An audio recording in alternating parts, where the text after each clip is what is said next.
Stewardship is my interest. Stewardship of the environment, stewardship of our river.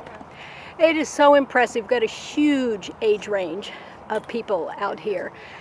And to a person, they're positive, they're encouraging one another, they're loving what they're doing. It's kind of on the level of prison labor, but no one's complaining about it. And young and old, men and women, families, it's really fantastic and encouraging.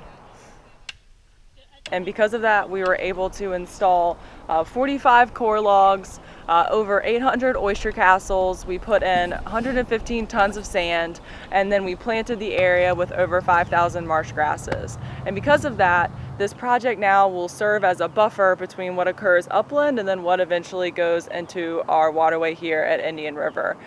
We will, as a result, see the reduction of 20 pounds of nitrogen that goes into the river annually, 10 pounds of phosphorus that goes into the river annually, and 9 tons of sediment that goes into the river annually. And then also as a result, we'll just see a natural boom in the oyster population and fish and crustacean species that will come here to visit this beautiful wetland in the oyster castle sill.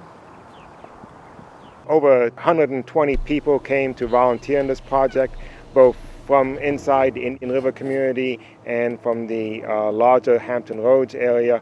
We have information about this out on the Friends of Indian River Facebook page, and so we're trying to get word out, and there's been a lot of positive feedback on everything that we've done here.